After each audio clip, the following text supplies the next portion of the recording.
Here we are, another Black Diamond call. Welcome, everybody. It's Monday, the 13th of November, 2017. I am John Lavinia, your host, and this is our weekly thrills and excitement call. Yes, we have fun each week on this call, and this week will be no different. But I do have a quick announcement, although I think many of you have already seen it in your email inbox, and if not, make sure you register for tomorrow night's special broadcast at the same time. So exactly 24 hours from right now, we're going to be having a special broadcast company-wide with Michael Force and Sarah, who is going to be joining us from somewhere on planet Earth. And so that's going to be exciting, and they're going to be covering some really cool stuff. That's not going to be here on our usual free conference call platform. That's going to be something you actually have to register for. So join Michael Force, Sarah Gallo, and whoever else is going to be co-hosting that. It may just be the two of them. And that is tomorrow, being Tuesday the 14th at 9 p.m. Eastern U.S. time. But right now, it is Monday at 9 p.m. Eastern U.S. time, so it is time for the Black Diamond call. And this call is a little bit different than like our wake-up calls and some of the other stuff we do here, in the way that nothing is really pre-planned or pre-scripted. In fact, I came up with a topic for what we're going to be covering here tonight just a few minutes ago. And it's always interesting to hear what happens on this call, because it's very street, sometimes in your face, in fact, especially after that ass whooping we got from Cassandra this morning on the wake-up call. That was something. And then what we do here is we share our ideas about how we've gotten to the top in our chosen profession. Sometimes I have a guest speaker with me. Tonight I'm going to be flying solo, which I know some of you are very happy about. Sometimes you just want to hear me go on a rant or something. Well, I have an idea about what's going to happen. Actually, I'm feeling kind of centered and kind of mellow, but not too mellow tonight. So the rules are, as always, take what you like and leave the rest. Please see how these ideas actually apply into your business and into your life. Don't just come here to be entertained, but do something with these ideas. And of course, if I say anything that offends you, you'll get over it. We're just going to roll. So tonight, what we're talking about. This topic actually came up twice today, so I figured it would be a good thing to cover with everyone. It's kind of auspicious and timely because it came up twice today just in conversations with a couple of students who I've had the pleasure to work with here inside the Digital Altitude community. And these are people who are embracing entrepreneurship, embracing it big time, and for the first time, as many of you are. Many of you here are, you've never had success in certainly top-tier direct sales or in business to a degree where you would not be looking for a new opportunity, right? I mean, if you were comfortable with the results you were already getting, you probably wouldn't be here looking at, the possibilities of making money online and doing business with this new thing that you've never done before, right? So that goes without saying. So there's some degree of dissatisfaction that had to be a factor for you to even show up here, okay? And I think we could all agree on that, right? I've never met anyone who came here just because they were, tired of taking money baths and, in the middle of the pile of money that they have in their living room or their kitchen or something. No.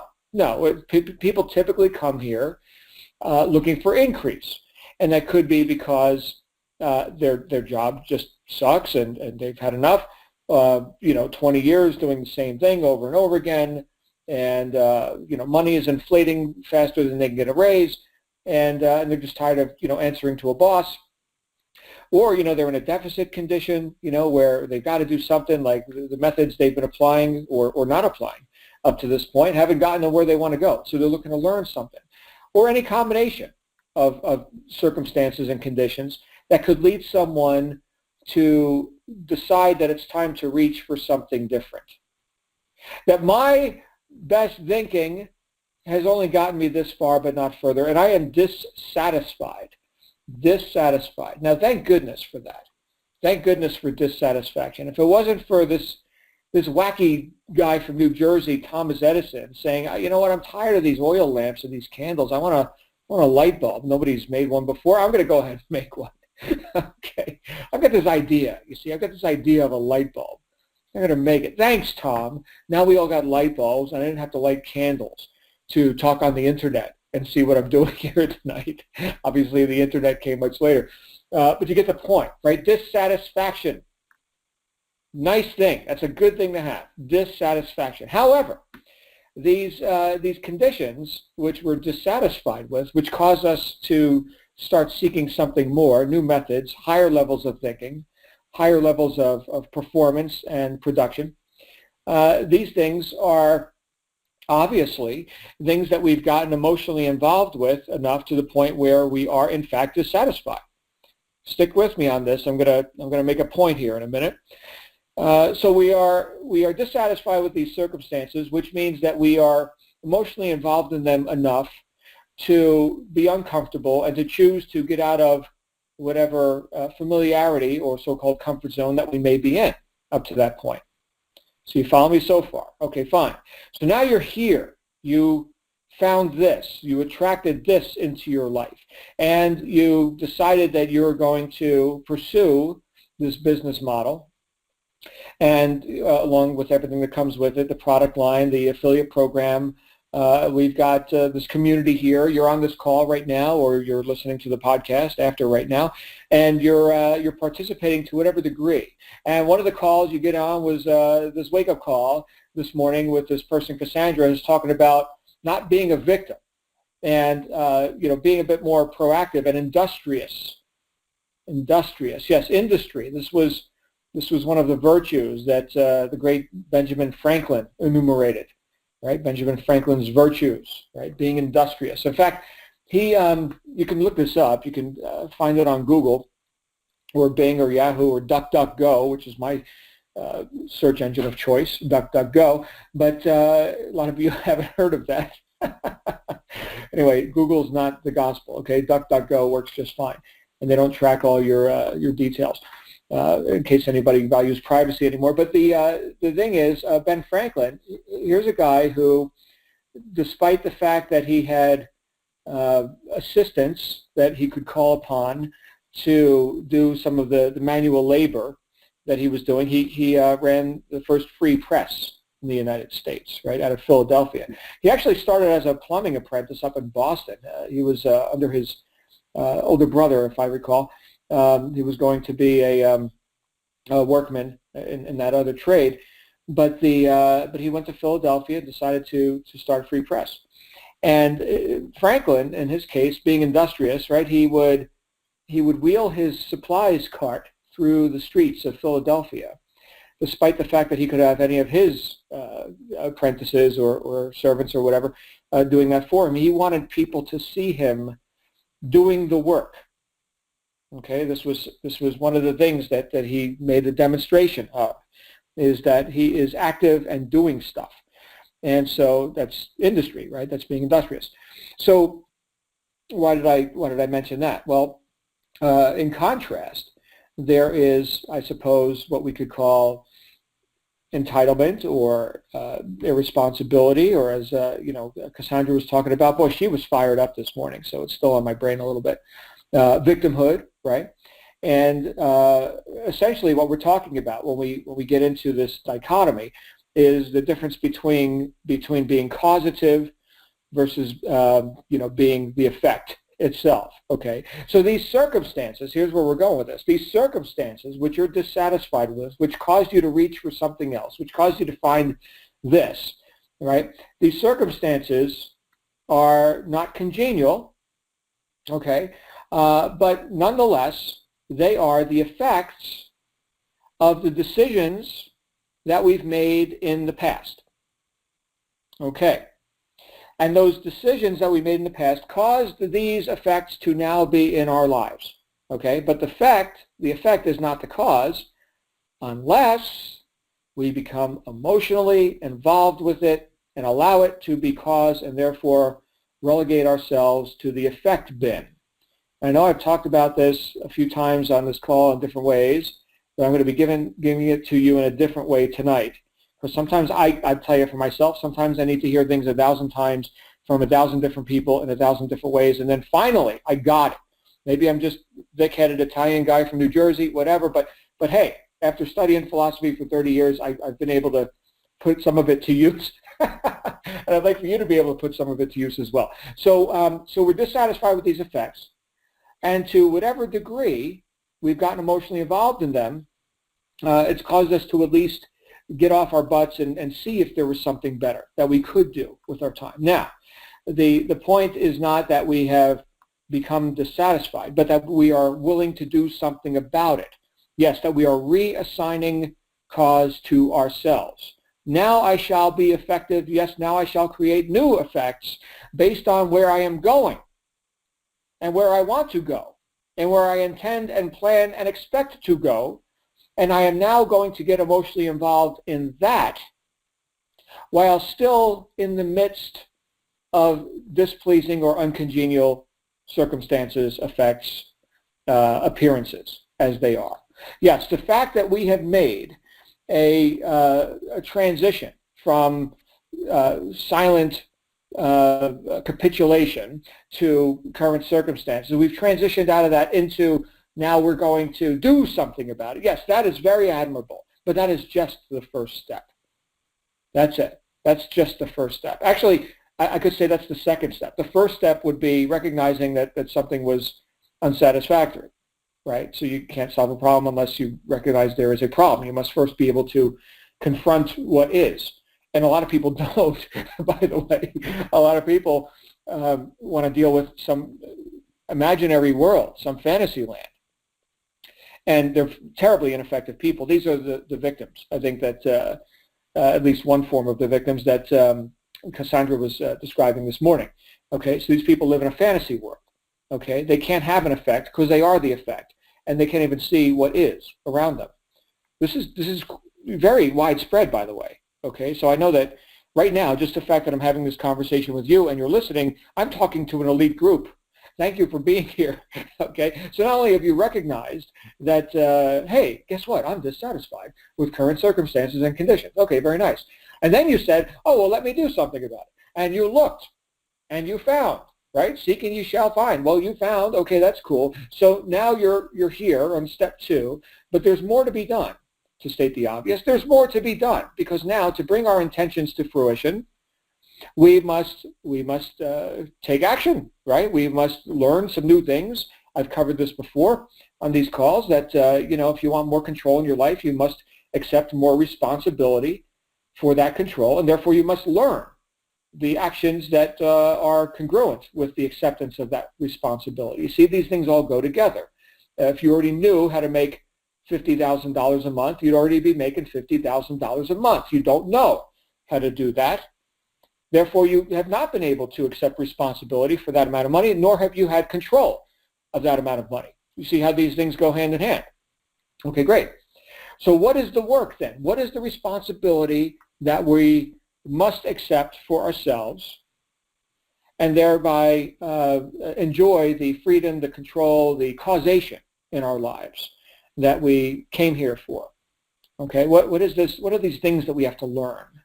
And a lot of times our focus goes on to the how-to stuff, which is very nice, right? Very nice. Of course, it's a wild variable as well.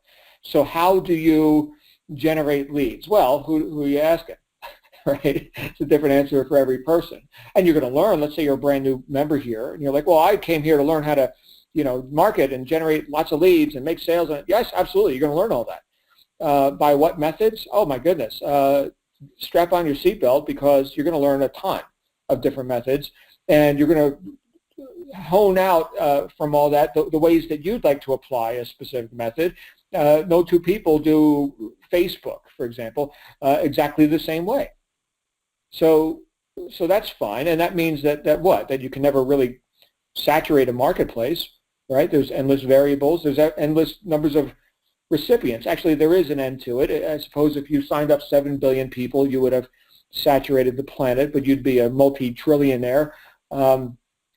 So don't count on that happening. But yeah, there's new people all the time coming into view and deciding for themselves, hey, my circumstances suck. Let me do something about it, right? So you have a fresh marketplace of people every single day. In fact, what is the statistic? Something like 20,000 babies are born every day, right? So you could market to one day's production of humans and it would take you years.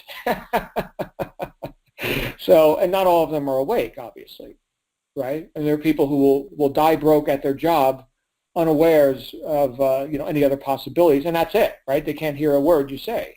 And yes, of course, most marketing falls on deaf ears. But if all we're focusing on is the how-to methods, which we cover on Wednesday nights with our On the Rise webinars, and I think we're going to hear some stuff about that tomorrow night on that special broadcast, well, then we're looking amiss.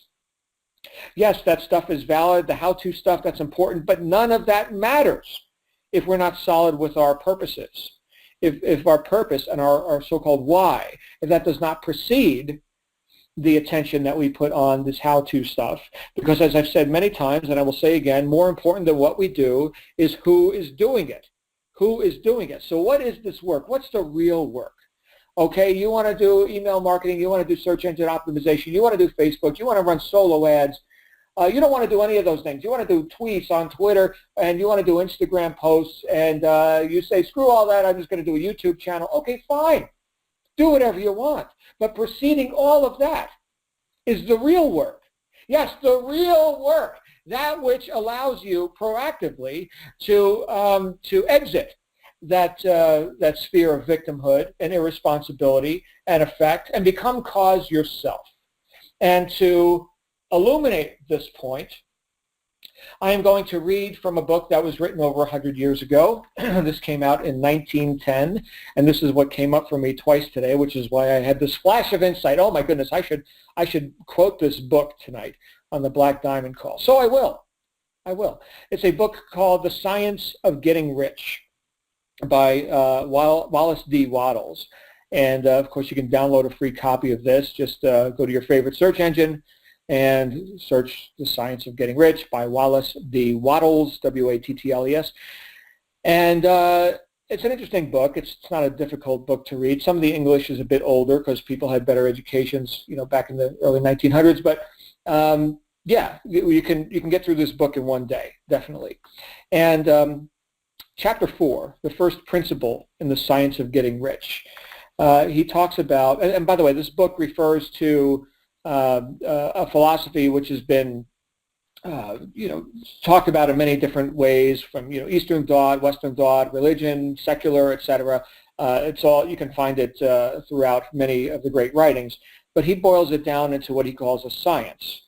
And in this chapter, the first principle in the science of getting rich, he's talking about thinking substance. In other words, the potential for there to be an effect, an observable reality, like you making the money, you getting the house, the car, the thing you want, you having that experience, that all of that is preceded by the thought of having that.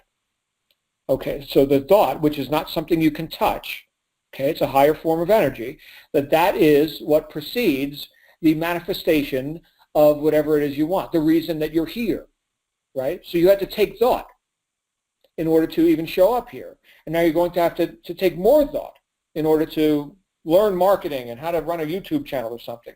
But preceding that, we're going to have to take responsibility for our thinking in a more general sense.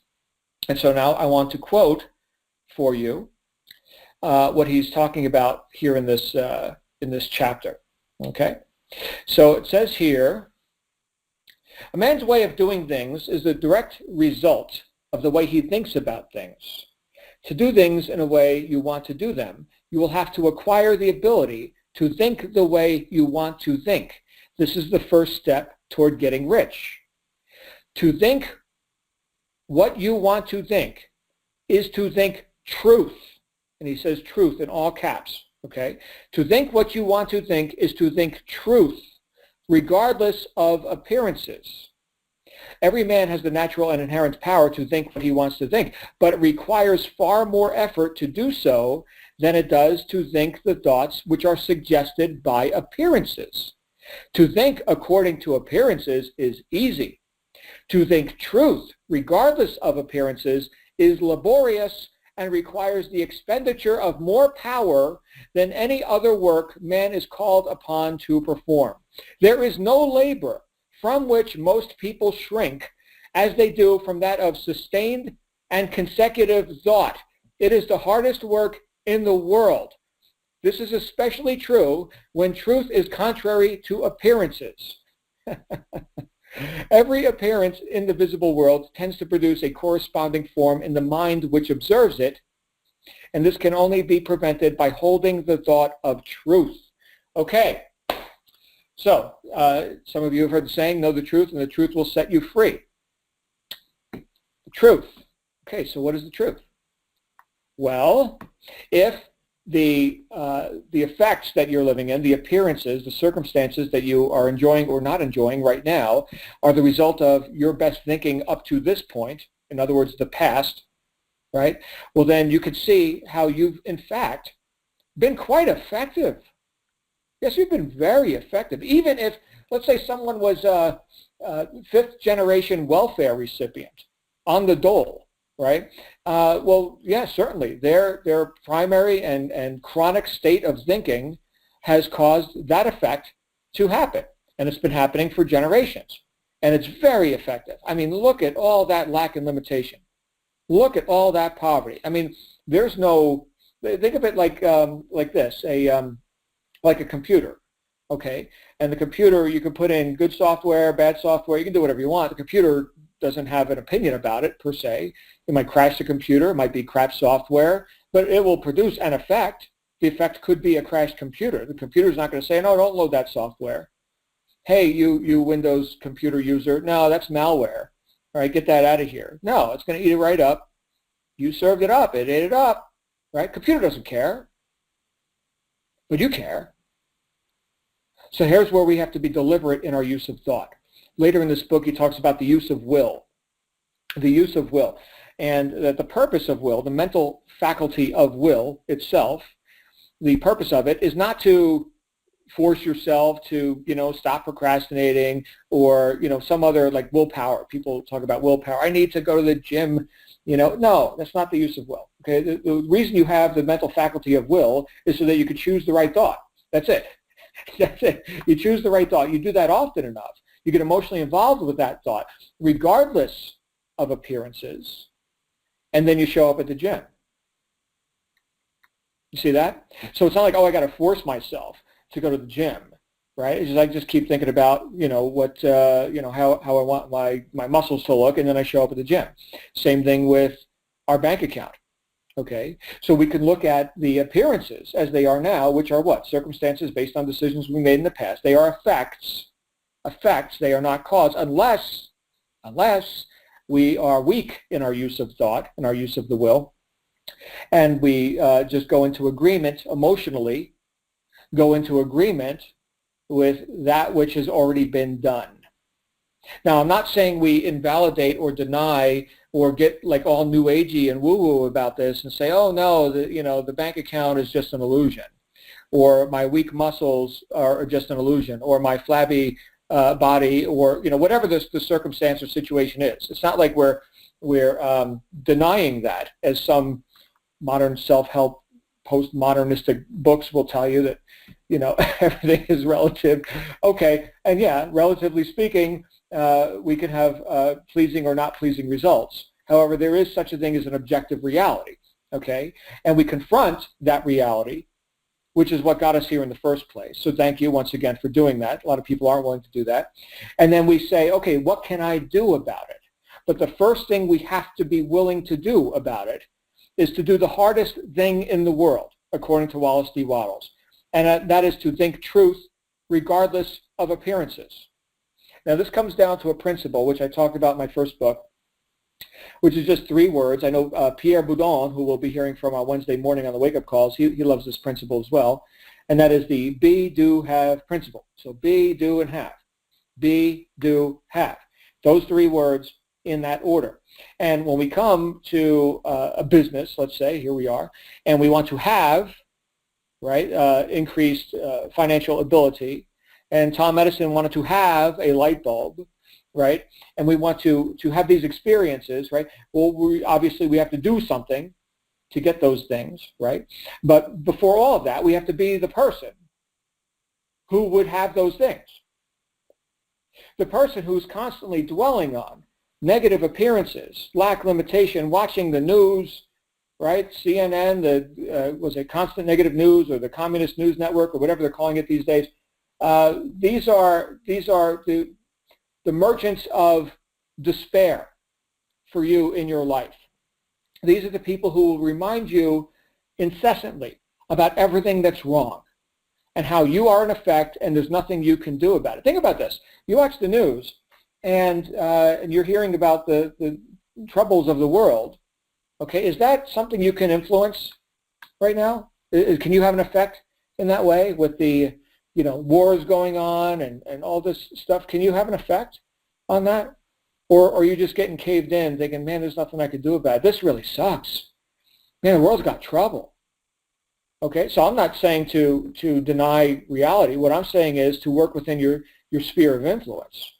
Can you, by taking up business and by becoming successful yourself, can you add prosperity to the world?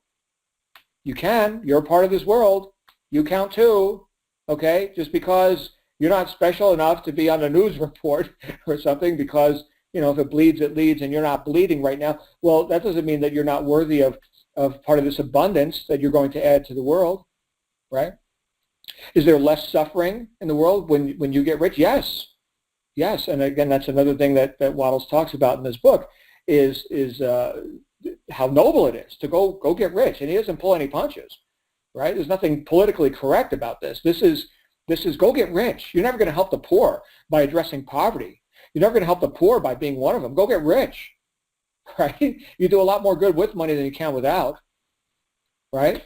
So, and start with you, right? No apologies about that, right? You're going to reach higher than the average person. You're going to have better results than the average person. Average by definition is unremarkable. We're not writing books about that. We're not interested in the causes of poverty here. We're interested in the solution. That's what we're studying. That's what this science is about. Okay, and again, I'm paraphrasing Waddles. And so when you take thought and you do it consistently, regardless of appearances, and you get emotionally involved in the truth. What is the truth? Oh, glad you asked. What is this truth that will set you free? The truth is where you're going. You see, the most sane people in the world and the most productive people in the world spend most of their time contemplating the future within their circle of influence, which certainly includes yourself. And for some people, that's where you have to start, right? I mean, because we're all included in that. Each one of us as individuals, our own bodily self, right? That's within our circle of influence. Right? And then from there, we branch out. Let's see, we've got our family, right? Spouse, children, what have you, right? From there, we've got our groups of people that we work with, our companies, our organizations, churches, etc. That's part of my circle of influence, right? It has expanded beyond just John. Can John make some money or something? Or can John support his family? But now can John assist other people in a group environment? I'm doing that right now. I mean, that's it, right? This is one of my groups that I choose to serve. Okay, so that circle of influence will expand the more able you become with things that are within your circle of influence. That circle will expand out into greater areas of concern. And yes, ultimately you can, sure, you can have an effect in, world matters. Sure you can. Right? Every world leader was once a baby, an infant that needed a bottle. They couldn't do nothing, right? But now, right, they're world leaders. Okay, so you can, and again, not to get political or whatever, I'm just going to let you know that a lot of those people haven't earned it just because of corruption and all this, but there are good people too.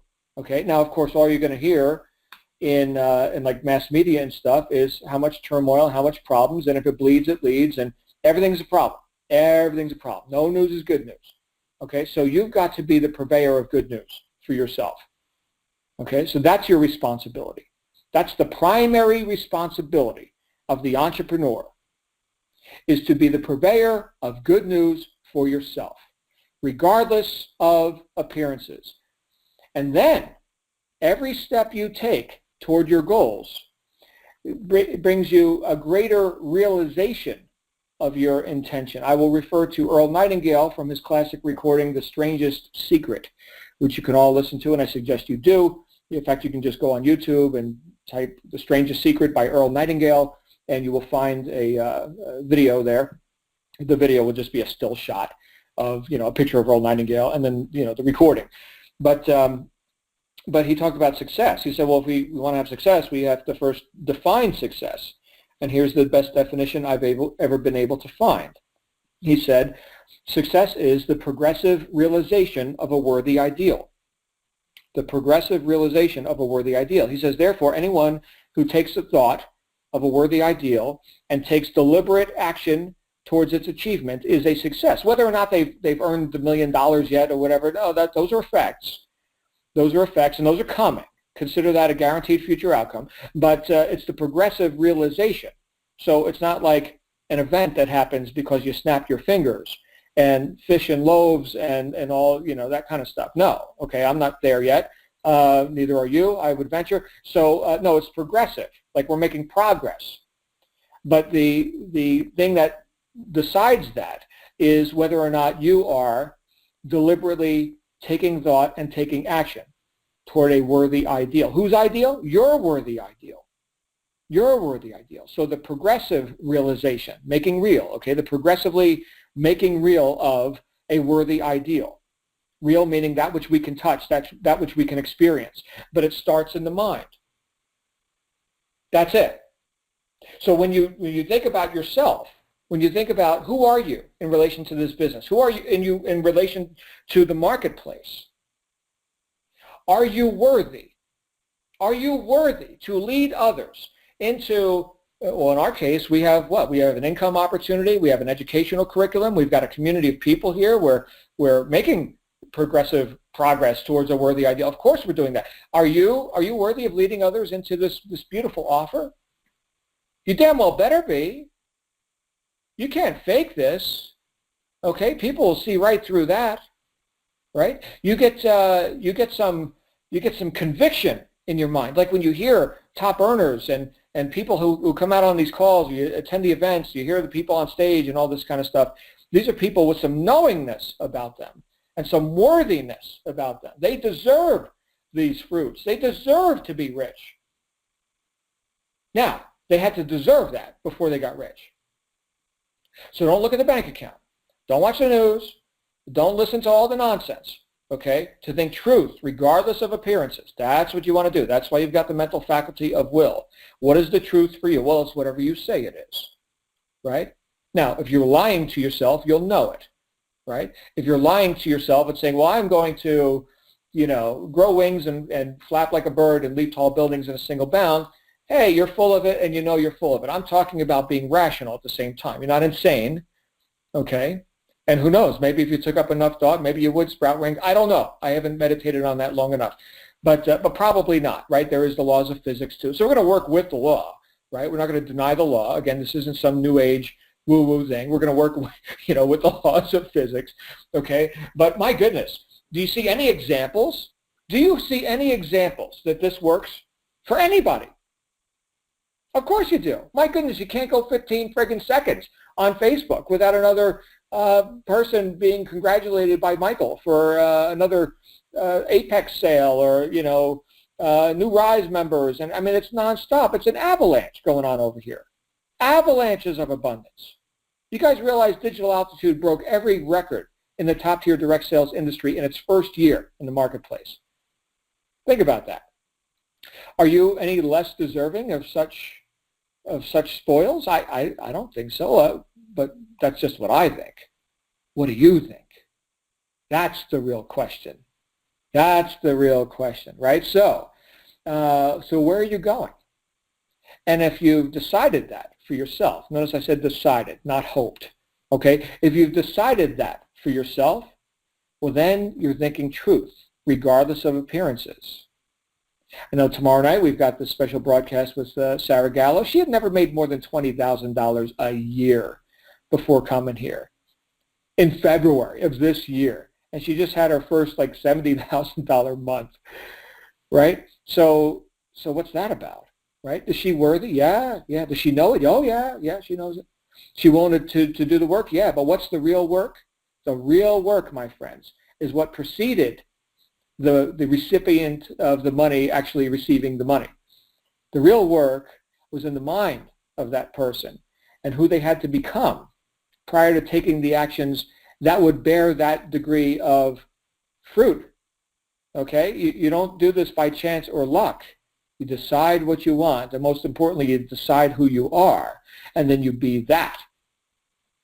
Right? And you do that consistently enough to overcome the negative influences that surround you day and night. And hopefully you're not looking for them, right? It's kind of like carbohydrates. You don't even have to go out and say, oh, I think I need to get some carbohydrates in my diet. Like, nobody says that, except for like a pro bodybuilder who is so carb depleted that now they actually have to go seek out like 10 grams of carbs or something so their body doesn't shut down. Okay, but for people living, a normal life of, even eating right, yeah, so you're eating right, but carbohydrates just kind of happen. Like, they're everywhere. Same with negative influences. They just kind of happen.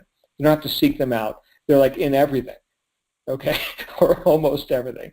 So now, getting the, the lean proteins and the quality, vegetables and nutrients, now that's effort, right? So then we're going to make deliberate choices about that. Okay, so I'm using a, fitness example, but it's a great example. Right? People who don't choose the right thought, right? Like, oh yeah, I'm gonna look muscular. I'm gonna look good in that bikini. By the way, no matter how much I work out, I still don't look good in a bikini. So sorry about that. But other people do, right? And so if that's your intention, well, see the image, see the truth of that guaranteed future outcome, and then you don't have to force yourself. You actually lose a taste for carbohydrates. You'll lose the taste for sugar. I'm sure many of you can relate to this. Okay, again, I'm using a more objective example, but let's say that you used to be, carbohydrate addict and, candida yeast, and you got to have more and more sugar, and I got to put sugar on my coffee, and I put sugar on my cereal, and I put sugar, and then one day, you realize how sickly you're feeling with all this, and so you do something wild, right? What if I just held off on sugar a little bit, and then you had less sugar, and the next thing you know, like in fact, I've had this experience where I grabbed the wrong coffee cup, right? Where I had my Americano or whatever, and somebody else had what looked like the same thing, and they had a bunch of sugar in there. It's like, oh my goodness, that's disgusting, right? How could you destroy the essence of the coffee with sugar? But other people, they like it. I used to have sugar in my coffee. Not anymore. I don't want a speck of it. Okay, so I lost my taste for it. Eating celery, right? My goodness, I'm on a total tangent right now. But eat celery, and you'll lose your taste for sugar, right? It's very interesting. This is something that you can train yourself. Well, the same thing with things that we're doing here in the more subjective world. And when we're talking about our own thinkingness, right? So we can wean ourselves off of negativity and augment the amount of time that and amount of attention we put on things that are pleasing to us, right? And we can even go back like to the Bible, right, where it's talking about whatever things are of good report, right? Think of these things of good report. Okay, this is called choosing the right thoughts. It's why we have the mental faculty of will. Now, you may be saying, well, you know what? I've decided to do this, and I'm going to take up thought and fix it on my purposes and why I'm here and my guaranteed future outcome, the progressive realization of my worthy ideal. And yet, I do not see any fruit on the tree here. And I've been doing this a week. Where's the fruit? Well, I want you to picture a balancing scale, like a pair of apothecary scales, like in the old open-air bazaar, where you're going to put the coins on one side and the grain on the other, and you weigh how much you're actually buying at the marketplace, right? So the scales there, right? And so let's say that for years or decades, you've allowed yourself to be lazy and think about appearances and get emotionally involved with appearances and allow appearances to be the cause and for you to be the effect.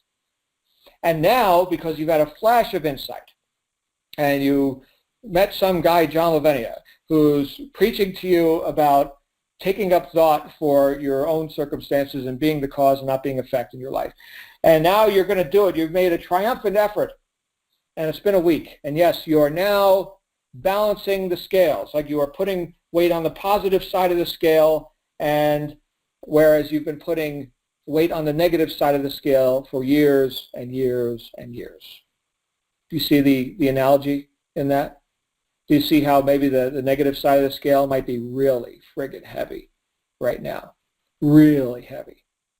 Habitually, we've been loading onto that negative side of the scale.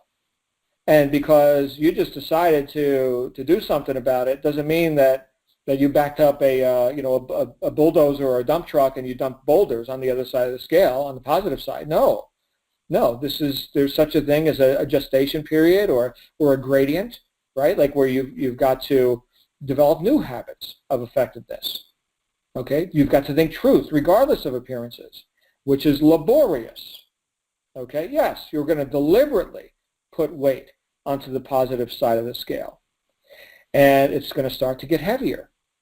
Okay, and then you'll start to see some results, and then it's going to get even heavier, and you'll see results even faster, and less resistance, and more certainty, and more momentum, right? And when you get to the point where you've got 51% of the weight on the positive side of the scale, and things are falling off the negative side of the scale, right? So it's not like you have to go for decades because you've been, perhaps wallowing in victimhood for years. It doesn't mean you'd have to wallow in positivity and causation for years, right? Decisions can happen fast, okay? And we can knock weight off of the negative side of the scale, okay, metaphorically speaking. Okay, so it's not like equal time is needed on each one. Taking up deliberate thought is definitely an accelerant, okay? So don't weigh it just in terms of time, but do weigh it in terms of attention, as if you have a certain quantity of attention, and now you are deliberately forming a new habit to, once again, deliberately put attention on the positive side of the scale. And negative stuff starts to fall off. And when you get to 51% positive, now you're seeing the fruits. Okay? Yeah, you still got plenty of negative over there. Okay, but 51%, you are now more positive than negative. You are no longer an average person. Okay? An average person, by modern definitions, is pretty damn negative, in terms of their ability and belief in their own ability to cause what they want to happen in their own lives. Okay, so we're going to weigh down that positive side of the scale. Now we're at 60%. We're at 70%. My goodness, it's faster. If you ever could get to 100% on the positive side, then I suppose, yeah, I guess it would be, fish and loaves, and, you're levitating, and people are writing tomes about you. But I'm not there. and again, I don't know that anybody on this line is there. But hey, right? The progressive realization of a worthy ideal. That does not mean that you've accomplished all your purposes. Okay. In fact, if you had, you'd be out of the body, and you would not be here. So yes, you still have a purpose, and you're progressively realizing that.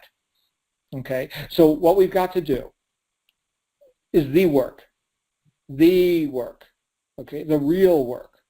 The doing stuff, the actual activities, the moving of the body, the moving of your mouth, having a conversation, the writing of the email, all that stuff, that's the doingness, but that all comes after the beingness. Be first, then do, then you'll have. Be, do, have, in that order. And this is how we start to take responsibility and accept responsibility, because it was always ours. It's not like we're taking it. Okay, we're just accepting it now, finally. So we're going to accept responsibility for who we're being, to ourselves, to our families, to our groups, to the marketplace, to society. And believe me, my friends, there is nothing pious or noble about you living in lack. And I know this is something that comes up for people all the time, because, they start making more money than their parents ever did. Oh, I don't know. Who am I to do that? Again, here's this worthiness issue. Again, I will say, you will never help the poor by being one of them. Okay? Choose to be worthy. Choose to reach high above mediocrity. Okay? Choose to be remarkable and not average. And you know what? You'll do a lot more good in the world as that, because I don't think the world needs any more victims. Listening to Cassandra this morning, I was pretty convinced she has no use for victims in her life. And thank you for that message. She definitely woke us all up this morning. But you don't have any use for yourself as a victim in your life either. Nor does your family. Nor does this group. This group right here, which you're a part of. Are you an asset to this group? My goodness, I hope you are. I mean, that's why I'm here, right? I'm here to assist in any way I can, helping people be an asset to themselves and to this group, because you can't have a powerful group without powerful individuals. So be powerful. Please be powerful. Please be the cause of your own success and that of others. Please lead other people to get out of their own way and to realize, oh my goodness, I've been causing such atrocious effects in my life for years. Look at how powerful I am. I guess I'll be more deliberate about that now, right? Because we're going to have an effect one way or another. Whether you like it or not, you're going to have an effect. Just don't let it be the same damn effect that your circumstances told you you had to have, because that's what you had yesterday. Yesterday sets no precedent. You have a blank piece of paper, write whatever you want on it. And when you do that often enough and with enough emotion and with enough conviction, then you know what, you start to wonder, how did I ever behave that other way? How did I ever live on only $100,000 a year or 40 grand a year or I don't know, whatever you're making at a job or whatever? That's gas money for your fleet of cars now. Like whatever. Right? You remember looking at the prices on the menu? Oh, man. Remember driving around to see which gas station had the best price on their sign? Wow, I used to do that? Yeah. The transformation is real, okay? But it's not without expending more power. What did he say here? Let me go back to the, here it is. To think according to appearance is easy. To think truth, regardless of appearances, is laborious and requires the expenditure of more power than any other work man is called upon to perform. So it's not email mastery, is it? Or Facebook strategies of the rich and famous, or what? That's not it. That's all valid. We'll learn that. That's good. And it'll change again next week, and there'll be new secrets, new strategies, and whatever. You're in the game, and you'll get it. It's all fine. But the real work is you becoming powerful. And with that, I am going to stop running my mouth, which runneth over.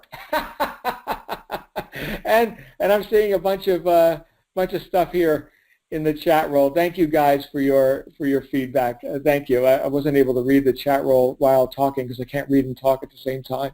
I'm not a multitasker, but hey guys, I'm seeing your feedback. Let's go ahead and open this up for any questions and comments. Stand by. Here we go. So the lines are open. If you would like to jump out here and chime in on this topic or ask any questions you might like, you feel free to do so. You can raise your hand now. If you are on a phone or on a calling in with Skype or whatever, you can click *6. That will be the command to raise your hand. And we're going to go to our first caller, which is Fred. Hey, Fred, you're live on the air. How are you? Blessed, especially after listening to you. Oh, well, thank you, sir. I do enjoy listening to you. I just wish I could write as fast and be a wordsmith so I could figure out how to spell without having a dictionary beside me. Oh, no, dictionaries are good. That's like the best self-help book ever written, man. I get help. I get enlightenment every time I open one of those. Those are great. That was one of the first books my mother gave me. Oh, good mom. She was a secretary, a legal secretary, as well as a medical, and she could spell anything that you could think of. My question is, you said something about yesterday is not something for today. Could you repeat that? I was saying yesterday, and I don't pre-plan any of this, Fred, so I was talking about yesterday not setting a precedent for today. Is that what you're referring to? Yes, sir. Okay, there you go. So the precedent like a legal precedent. Well, because the court ruled this way in that case, then we should rule this way in this case. No. Yesterday said whatever it said, and I don't care because it's not yesterday. We're dealing with now. We're dealing with what is. It's hard to come out of that old mindset. Oh, it's laborious and requires the expenditure of more power. Yeah. If success was easy, it would be mediocrity, man. Yeah. So this isn't for people who need it. This is for people who want it. Too bad it took me 74 years to figure this out. Well, hey, you got it in this lifetime, so that's good. You're still sucking air, right? You got time. You're good. You sound rather youthful to me. You got lots more game, Fred. Lots more. Oh, amen. I still got 30 years to go on the mortgage, so I got a lot more time to go. Oh, yeah. You got lots more. Remember, was it Rocky 3 or Rocky 15 or something, where Sylvester Stallone is fighting Mr. T, who's playing Clever Lang, right? And Rocky had gotten soft. He had become civilized, right? In fact, I remember his manager, old Mickey, saying, you got civilized, Rock. It's the worst thing that could ever happen to a fighter. And so he fought the Mr. T character, and he was getting beat up, and Mr. T was like, I got lots more. Come on, I got lots more. And he was kicking his ass all over the ring. So so be the Mr. T in that scenario. All right. Thanks, Fred. We're going to go to our next caller, which is Robert. Hey, Robert, you're live on the air. Oh, thank you very much. I unfortunately have not gotten to listen to as many Black Diamond calls. I'm so glad I got to tonight. I feel like I just went to church after being gone for decades and my life is falling apart, and I go in, I hear a sermon that was, when you walk out, you say, that was made for me. Well, I will pass the offering basket now. No, seriously though, it's really what I needed to hear, and I'm brand new to this whole game. Seriously. I just officially got to be a peak member, so I haven't even gotten out. So I'm like a little ant trying to run across the football field. I'll get there eventually, but it's sure to be like an awful long way. But anyway, I enjoyed the call tonight. I was mesmerized, and I wish I could take notes as fast as you talk, but it actually sinks in faster than I could have written it down anyway. Oh, well, thank you for the kind words, Robert. Say again? Thank you for the kind words. I really appreciate you coming out here and giving that acknowledgement, because you know what? It's your ability to apply this stuff that really counts. So I wouldn't be too focused on the words as much as what you do with the message, you know. And great news, this is all recorded, and you can go listen to the podcast like 1,000 times if you want. But yeah, you're here, and you're in the game. And I'll tell you what, those ants grow legs, right? They sure do.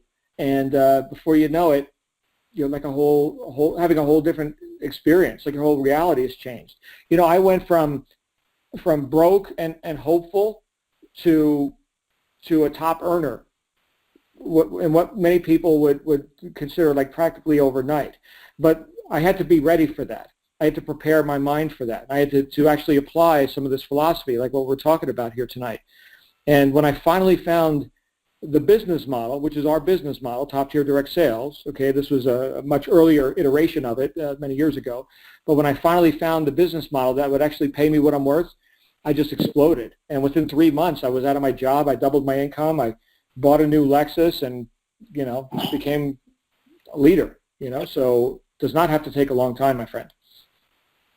Awesome. That's, like I said, I love what the message had to be said tonight, and it went straight to heart, and I appreciate you, and I thank you. Well, thank you again, sir. Thanks for being here, and I'm looking forward to hearing a lot more from you, Robert. And we're going to go on to our next caller.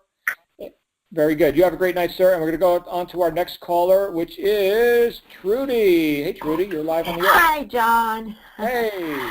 I just, I'm going to ask you to be repetitive on one thing. Where you said the progressive realization of a worthy ideal. Yes.